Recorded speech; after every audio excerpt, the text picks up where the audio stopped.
Damos comienzo a un nuevo programa, Servidores de Dios. Quien te habla es Manuel Cornejo. Estaré compartiendo la palabra de Dios y lo haré de una manera expositiva, versículo a versículo. Y en esta ocasión será en la primera carta a los Corintios, capítulo 9 y versículo 13, donde dice: ¿No sabéis que los que trabajan en las cosas sagradas comen del templo y que los que sirven del altar participan? Comienza diciendo este versículo: ¿No sabéis que los que trabajan en las cosas sagradas comen del templo? Notamos que la introducción del argumento está revestido de una especie de reproche, ya que al preguntarles si no sabían lo que iba a decirles, exige de ellos una respuesta afirmativa. Esta misma forma también aparece con la misma intención en el capítulo 3, versículo 16. Puesto que los corintios conocían las verdades, pero, sin embargo, ignoraban en muchos momentos, podrían preguntarse si los creyentes corintios estaban familiarizados con la enseñanza del Antiguo Testamento sobre el sistema sacrificial del templo y la atención que recibían los que servían en el santuario. No cabe duda que era así, puesto que en el versículo siguiente va a alcanzar una conclusión comparativa, y lo hace exponiendo más argumentos. Apela a los sacerdotes que sirven en el templo, ya que estos que trabajan en las cosas sagradas comen de las partes de los sacrificios que le destinaba la ley. Esto quiere decir que el sostenimiento de los servicios sacerdotales era aportado por el templo. Sigue diciendo este versículo: ¿y que los que sirven al altar del altar participan? Note cómo ahora alude a los que ministraban en ofrecer los sacrificios que llevaba el pueblo y que eran ofrecidos sobre el altar, ya que estos participaban en lo que la ley le reservaba de esos sacrificios. Dios había establecido que el sostenimiento material proviniera del ministerio que realizaban, bien fuera de los sacrificios, como así, por ejemplo, señala el libro de Levíticos, capítulo 6, versículo 16, versículo 26 y capítulo 7, versículo 6. O también de las ofrendas, como también nos dice el libro de Números, capítulo 5, versículo 9 y 10, y Deuteronomios, capítulo 18, versículo 1. No servían en el templo a sus expensas, sino que eran alimentados de aquello en que servían. Note que este es otro de los testimonios que el apóstol usa para poner de manifiesto que los que están al servicio del Señor deben de ser sustentados por la Iglesia, a los que sirven edificando al pueblo de Dios. Continúa ahora con el versículo 14, donde dice: Así también ordenó el Señor a los que anuncian el Evangelio que vivan del Evangelio. La culminación de la enseñanza descansa en la disposición del Señor Jesús, ya que Cristo dio el mismo mandamiento para los que sirven en el Evangelio, expresado por el apóstol, cuando dice: los que anuncian el Evangelio, que vivan del Evangelio. Note que es un mandato para un grupo en posición especial, ya que todo creyente tiene que vivir conforme al Evangelio en su vida y sus trabajos seculares. El testimonio del Evangelio se manifiesta en modos éticos concordantes con el mensaje transformador que proclama. Pero note que solo a algunos, a quienes Dios separa para su obra, además de trabajar en el Evangelio, deben vivir del Evangelio. Los ministros no buscan su sostenimiento en ocupaciones seculares, sino que dedican todo su esfuerzo y tiempo al servicio del Señor y deben ser sostenidos por los creyentes en este servicio.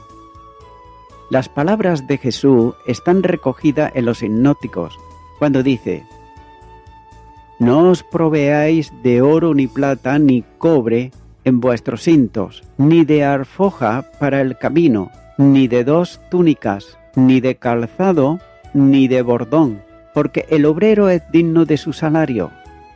Mateo capítulo 10 y los versículos 9 y 10. También en Lucas se lee cuando dice, porque el obrero es digno de su salario. Lucas capítulo 10 y versículo 7. Por tanto, no cabe duda que el que sirve a pleno tiempo en la obra del Señor debe hacerlo confiado en el cuidado y provisión del Señor. No sale a la obra atendiendo a un llamado divino para recibir favores y prebendas, sino en plena dependencia del que lo llamó, sabiendo que le hará llegar diariamente aquello de que él tenga necesidad.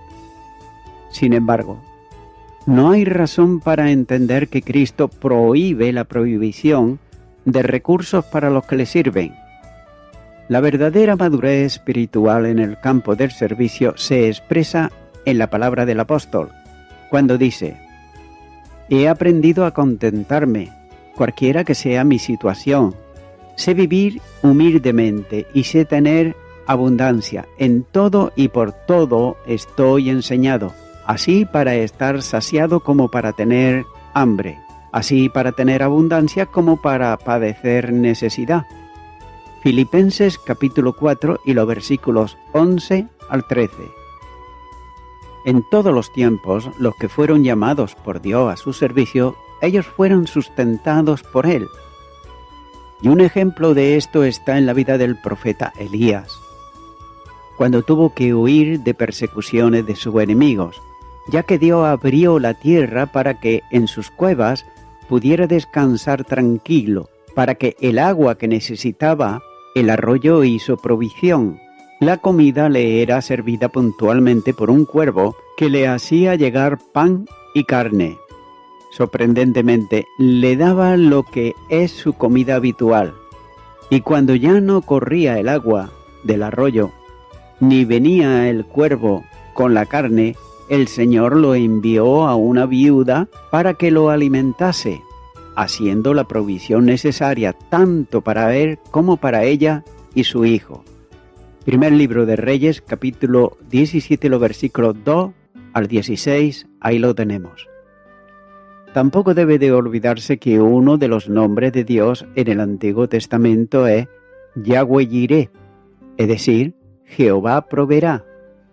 Por el nombre de la fe, y note esto, Abraham, al recibir la provisión suprema del sustituto para vida de su hijo, como señala Génesis capítulo 22 y versículo 14. Sin embargo, el Señor enseña que los que le sirven todo el tiempo tienen el derecho a esperar que a aquellos a quienes sirven les provean de lo necesario para su sustento. Ya que el obrero es digno de su salario, por lo que el apóstol enseña la obligación también de la Iglesia para con ellos. Porque están dedicados al ministerio en la Iglesia, deben de recibir pago por esto, como lo define el apóstol en el párrafo que se ha comentado, es decir, del versículo 1 al versículo 14. Por otro lado, algunos sostienen muy en contra de la enseñanza bíblica general que la excepción que Pablo hacía con él mismo de no recibir retribución para no generar tensiones con los que le acusaban de fundar iglesias para vivir a costa de ellas, fuese la forma habitual de los pastores, esto es, que sirviesen sin recibir salario alguno. Sin embargo, esto se contradice con la simple lectura del pasaje que se ha considerado hasta aquí, ya que el mismo apóstol recibía ocasionalmente ofrenda de otras iglesias, como era por ejemplo el caso de la iglesia en Filipos, que generosamente le enviaba para su sostenimiento. Filipenses capítulo 4 y los versículos 10 al 20. Cuando el apóstol dice a Timoteo que los que sirven en la enseñanza y la predicación sean tenidos por digno de doble honor, no está diciendo que quienes se dedican a este ministerio reciban una retribución equivalente al doble de lo que reciben los que sirven en otras áreas, sino que deben de recibir una retribución digna, sin que sea considerada como excesiva, para que les permita, sirviendo al Evangelio, vivir del Evangelio. Retribuciones mediocres manifiestan la poca voluntad de honrar a quienes sirven al Señor y a los hermanos. Quienes dedican toda su vida al servicio de la enseñanza y la predicación, porque ese ministerio demanda toda su atención, deben ser liberados de buscar el sustento, como se dice coloquialmente, liberarlos para que dejen de buscar el sustento y lo reciban de la Iglesia. La enseñanza es bien clara, ya que el que sirve a pleno tiempo debe de recibir el salario por su servicio. El primer trato que debe de recibir quien sirve a la dedicación completa es la atención de sus necesidades vitales. Continúa ahora con el versículo 15, donde dice: «Pero yo de nada de esto me he aprovechado, ni tampoco he escrito esto para que se haga así conmigo, porque prefiero morir antes que nadie desvanezca esta mi gloria». Comienza diciendo este versículo: «Pero yo de nada de esto me he aprovechado». Posiblemente se está refiriendo a los argumentos que ha utilizado antes y que demuestran que el obrero debe de recibir salario por su labor. Dicho de otro modo, no me aproveché de estos argumentos. Los derechos que Pablo tenía eran varios, como él enumeró, ya que tenía derecho a la recompensa por su trabajo, versículo 7. También lo tenía por la compensación por los beneficios dados, versículo 11. También por ser como los otros maestros y apóstoles, versículo 12. Y ahora apela al conocimiento que tenían los lectores para hacerles notar que no había usado con ellos de este derecho.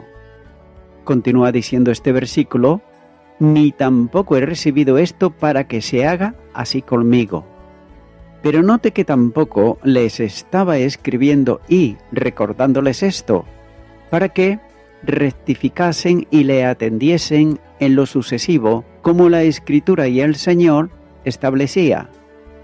Durante los 3 viajes misioneros se había sustentado por su propio trabajo, y anteriormente citó a Bernabé en el versículo 6, y esto ocurrió en su primer viaje misionero, pero no es menos seguro que se mantuvo de este modo, trabajando para él y para los de su equipo en los siguientes, de modo que lo hizo en Tesalónica, como así señala la primera carta a los tesalonicenses, capítulo 2 y versículo 9. También lo hizo en Corinto, Hechos de los Apóstoles, capítulo 8 y versículo 3. También lo hizo en Éfeso, Hechos de los Apóstoles, capítulo 20 y versículo 34.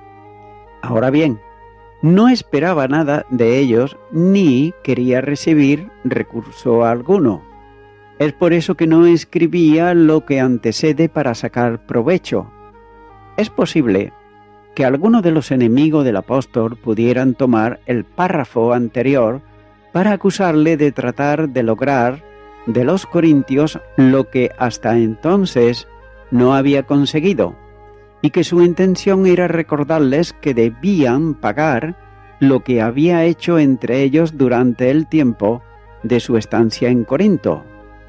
Pero note que Pablo mantiene el principio de no recibir sustento por su trabajo.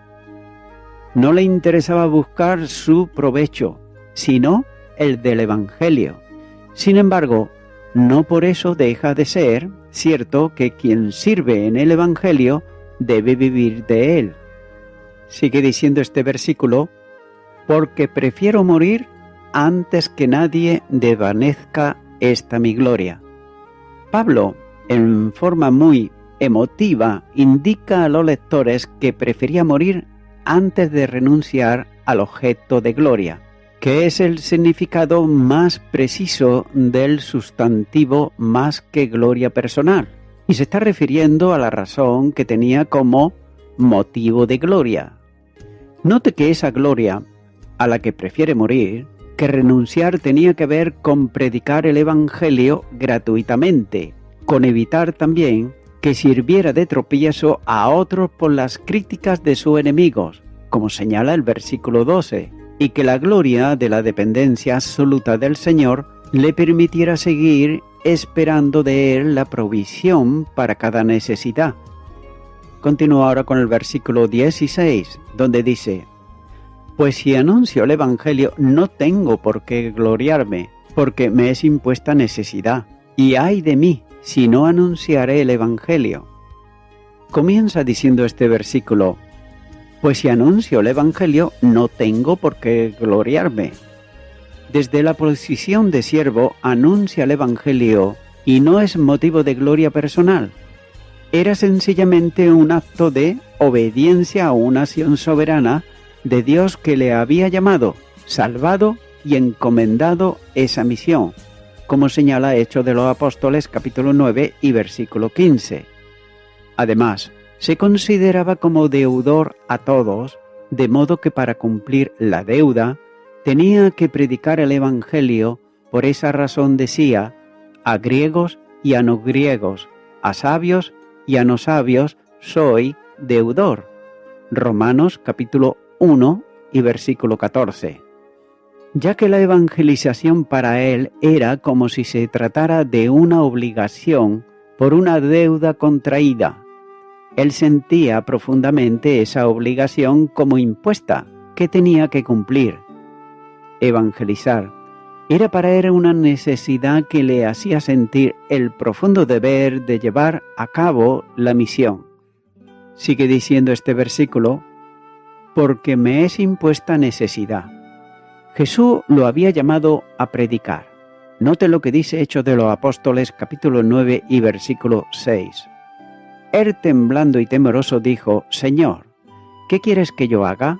Y el Señor le dijo: levántate y entra en la ciudad, y se te dirá lo que debes de hacer. Esa comisión producía en él como una necesidad impuesta desde el cielo. Gálatas capítulo 1 y los versículos 15 y 16 dice: pero cuando agradó a Dios que me apartó desde el vientre de mi madre y me llamó por su gracia, revelar a su Hijo en mí, para que yo le predicase entre los gentiles, no consulté enseguida con carne y sangre. Se sentía con una carga espiritual sobre él al estilo del profeta, cuando dice: y dije, no me acordaré más de él ni hablaré más en su nombre. No obstante, había en mi corazón como un fuego ardiente, metido en mis huesos. Traté de sufrirlo y no pude. Jeremías capítulo 20, versículo 9. Pero la carga impuesta lo era también de gratitud a causa del amor de Cristo. Porque el amor de Cristo no contriñe, pensando esto, que si uno murió por todos, luego todos murieron, y por todos murió, para los que viven, ya no vivan para sí, sino para aquel que murió y resucitó por ellos. Segunda de Corintios capítulo 5 y los versículos 14 y 15. Todos los hombres, sin distinción social, racial o de sexo, estaban comprendidos en aquellos que debían ser evangelizados. Esto le condujo a la evangelización de los corintios, recordándoles: pues mirad, hermanos, nuestra vocación, que no sois muchos sabios según la carne, ni muchos poderosos, ni muchos nobles, sino que lo necio del mundo escogió Dios para avergonzar a los sabios, y lo débil del mundo escogió Dios para avergonzar a lo fuerte, y lo vil del mundo y lo menospreciado escogió Dios, y lo que no es, para deshacer lo que es. Primera de Corintios capítulo 1 y los versículos 26 al 28. Los no considerados socialmente hablando habían sido alcanzados por el Evangelio de la gracia. y formaban ya parte de la Iglesia. Pero también, aunque en menos número, los hombres sabios y tenidos por grandes, también de ellos había salvado Dios a algunos. De ahí que el apóstol se sienta deudor de todos, ya que era una carga que gravitaba sobre sus hombros espiritualmente hablando. Sigue diciendo este versículo: «Y ay de mí si no anunciar el Evangelio». Note la responsabilidad personal, ya que se hace notar en estas palabras, que son una exclamación que parte de lo profundo de su conciencia personal, al decir: «Ay de mí si no anunciar el Evangelio», ya que él sabía que tenía que hacerlo y como esclavo ministrador no tenía otra opción que esforzarse por cumplir el mandato recibido. Quien ha sido bendecido por el poder del Evangelio está impulsado a llevar a otros, ya que negarse a cumplir el llamado de la Gran Comisión es negarse a la obediencia y determinación que Cristo estableció para todos los creyentes, mientras la Iglesia esté en el mundo. Y voy concluyendo con esto. Como acaba de decir el apóstol, no tengo por qué gloriarme. Note que esto quiere decir que su gloria, como señala en el versículo 15, no era una jactancia personal. El apóstol no se sentía orgulloso como si fuera su evangelio y tampoco se sentía orgulloso por su manera de predicarlo, como si fuera su talento y habilidad innatas. Ya que dice que es de necesidad, Pablo no predicaba motivado por el orgullo personal, sino bajo compulsión divina, ya que no tenía otra alternativa porque Dios en su soberanía lo había apartado para el servicio, como señalan los versículos 3 al 6. Y él dice: «Ay». Vemos aquí, el escarmiento más severo de Dios está reservado para los ministros infieles, como señala Hebreos capítulo 13 y versículo 17. Amigo y amiga oyente, la necesidad apremia a todos. En primer lugar, a los que han experimentado en su vida el poder del Evangelio. Pero también la necesidad apremia, en segundo lugar, a todos aquellos que todavía no han aceptado el Evangelio de salvación de Jesucristo. Pero mira lo que dice la palabra de Dios en Hebreos capítulo 3 y versículo 15. «Si oyereis hoy su voz, no endurezcáis vuestros corazones». Y también en Romanos capítulo 10 y versículo 17 dice: «Así que la fe es por el oír y el oír por la palabra de Dios». Mi amigo, mi amiga oyente, si Dios ha hablado a tu corazón, no le endurezcas, sino haz todo lo contrario. Ora a Dios para recibir al Salvador Jesucristo en tu corazón. Si nunca antes lo has hecho, ahora puedes hacerlo. Por ello, yo te invito a hacer una oración de fe para recibirle a Él en tu corazón. Ora conmigo y di ahí a donde estás: «Señor Jesús, he oído hablar de ti, pero nunca te he invitado a que vengas a mi corazón. En este momento te quiero pedir perdón por todos mis pecados y me arrepiento de ellos. Y ahora te recibo a ti, Señor Jesucristo, como mi único y suficiente Salvador. Gracias te doy en tu nombre. Amén».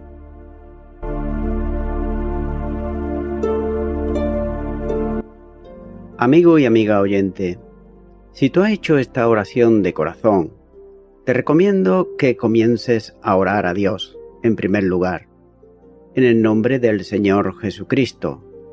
Orar a Dios no es rezar, sino que es hablar con una persona.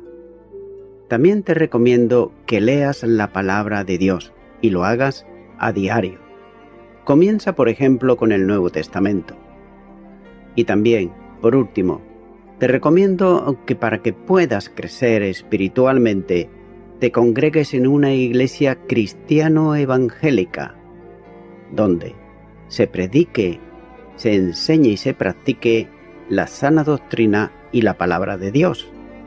Congrégate ahí y con el tiempo podrás crecer espiritualmente y también servir al Señor Jesucristo. Que Dios te bendiga. Y a toda la audiencia, nuevamente ya me estoy despidiendo de todos ustedes y será hasta el próximo programa. Que Dios os bendiga a todos.